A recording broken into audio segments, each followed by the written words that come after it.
What's going on YouTube? It's Mr. Ball on the budget himself. We back out with another video. Let's go.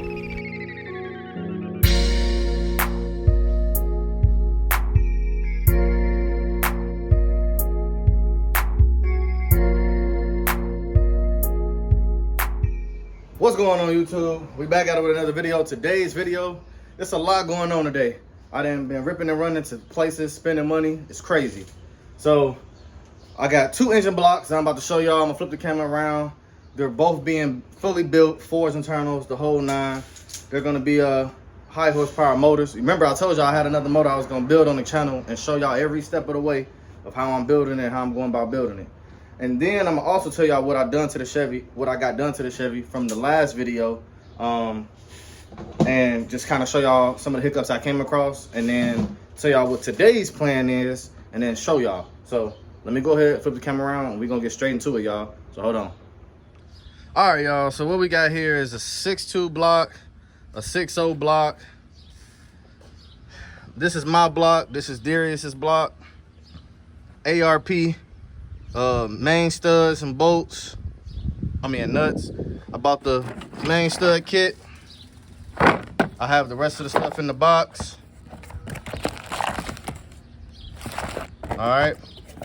I didn't get all the ARP hardware yet because like I told y'all, I'm slowly taking my time with this engine build. There's no rush.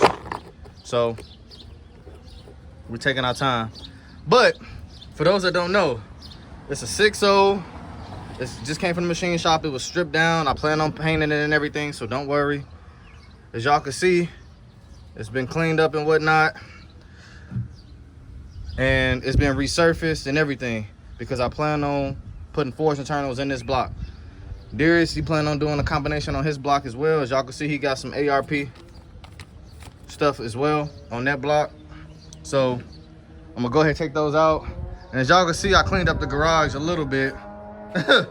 It's still kind of messy, but those motors, we're gonna put them in the garage. It's a motorcycle passing by, it's pretty loud. All right, so now I'm gonna tell y'all what we did on the Chevy. I got the regulator installed. As y'all can see here, I mounted it right there next to the windshield wiper motor. And I bought that gauge as well and a plug. I have my throttle cable out because my goal is to probably get that done today. Put that in. Also, let me show y'all the drive shaft. So the drive shaft is fully dried. It's complete.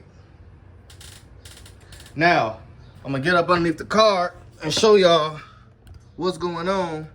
Let me get the camera adjusted so y'all can see. One side is strapped in. The reason being, which I painted this tank too, y'all, and the straps. But the tank is strapped in on one side because the top hat on my pump is hitting the floor of the car. So I have to possibly do some little modifications so that the tank can properly sit up there. So we have to do that as well, okay?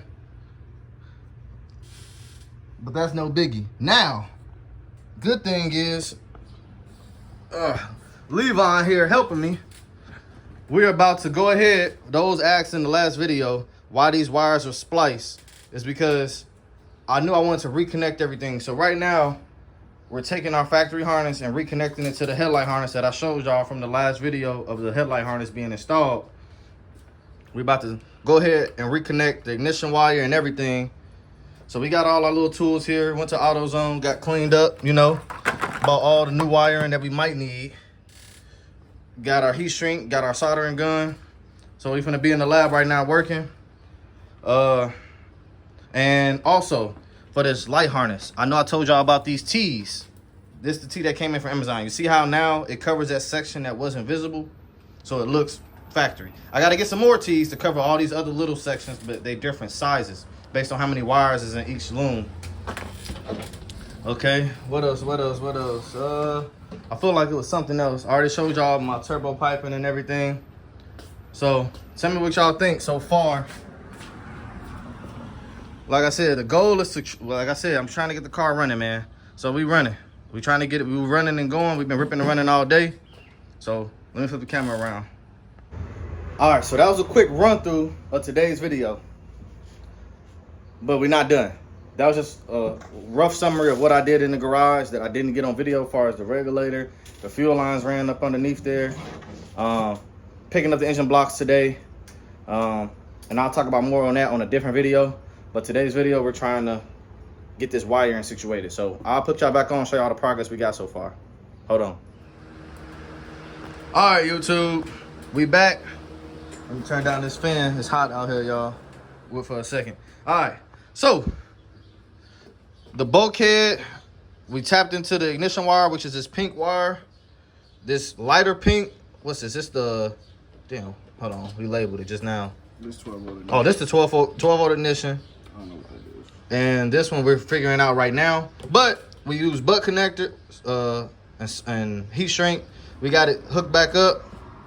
So now we're going to continue to tap into these other wires, the starter and the 12 volt revolving wire. And then I'll put y'all back on and show y'all how it's coming along as we keep going, man. And then obviously give a more explained depth review. And then I'll also let you know all the assistance we got from other people as well. Hold on. And then I'm going to talk about. All right, y'all. Got y'all back on. I know it's a lot of small clips, but the Amazon person pulled up on me. She gave me that pack. It just arrived. The fittings for the fuel system. To finish out the fuel system up underneath the hood. I told y'all we trying to get the car running, man. Which actually, let me ask you, with the fuel rails, can you do AN to AN on the fuel rails, or should it be orb to AN? Somebody in the comment section said that I should do an orb to have the O-ring on the fuel rails so it doesn't have a leak. I mean, a lot of people do the or, but I didn't. But you get what I'm saying, though? Yeah. So I don't know. We might do that, or I had somebody in the comments say you don't use Teflon, I guess. Teflon. Yeah, on ANs. I've heard that too, but I've also seen it. So, you know. So here go the fittings, guys, that I had ordered. We got a 90 degree. It's a female to a male. A 45 female to a male. And basically that again. So I got two apiece.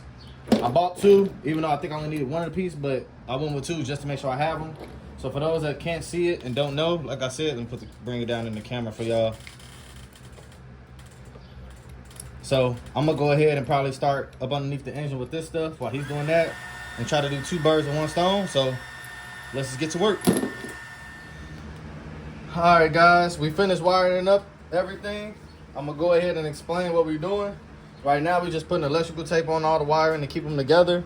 And then, of course, y'all know me, man. I still got extra loom from when we wired up the harness. I got that loom, and I got this loom. I got 3 different sizes. So we're gonna go ahead and see which loom will work better. Be careful, it's hot. Just slide back a little bit. All right, YouTube, we back, man. So we've been out here working a lot within the past like 2 hours or so. What it's been, like an hour and a half, 2 hours? What, about 3? Got here 12, so about 2 hours.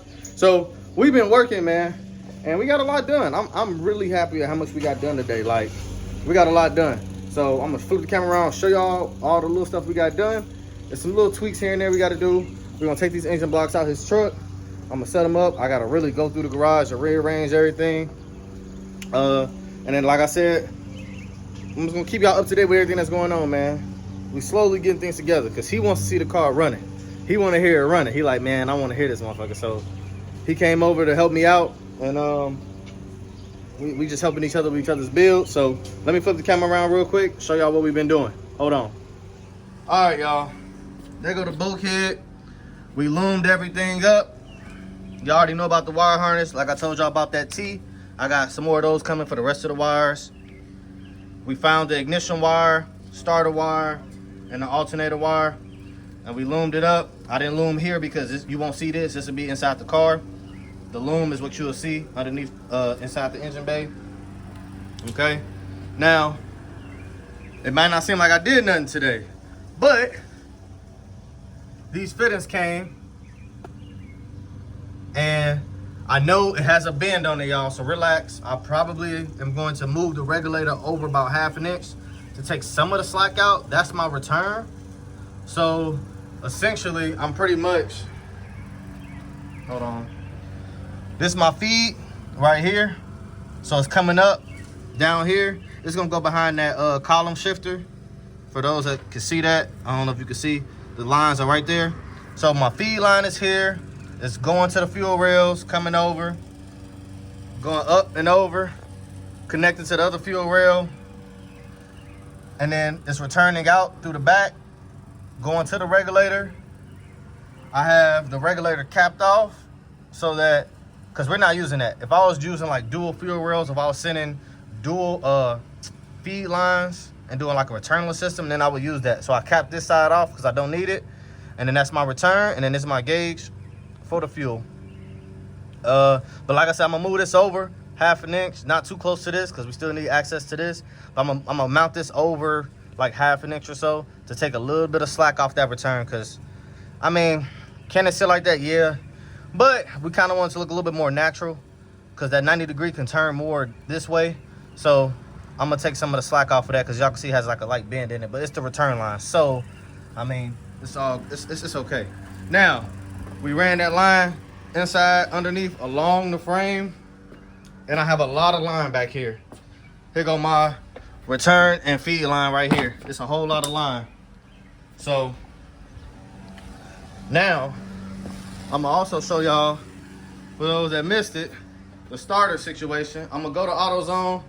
I'm gonna buy some more terminals because I tried to use these terminals that I bought right here. Hold on, let the camera focus. These are too small for the back side of the starter. So I might run to AutoZone and grab these terminals and do the positive and negative myself, potentially, and then just run them down and then mount this so that can already be mounted. These are the extra fittings that I have. And then like I showed y'all before, here go the blocks. We finna pull those out and then I'll put y'all back on, man. Hold on. All right, YouTube. Leave on heading out. We got 2 engine blocks here. We got the heads over there. We got the interior in the cut. We got the box coming along, y'all. I'm tired. I know it might not seem like we getting a lot done, but trust me, we're getting a lot done. So go ahead, like, comment, share, subscribe. Like I said, this video was just little peaks and bits of us working. I didn't have enough time to really get everything and set it up how I really wanted, because he was under a time schedule as far as getting his kids and stuff like that. So we was just getting straight to work. So go ahead, like this video, comment on this video, and remember, subscribe and tap in. We almost there, man. Road to oil pressure is coming. We slowly getting there, and we out.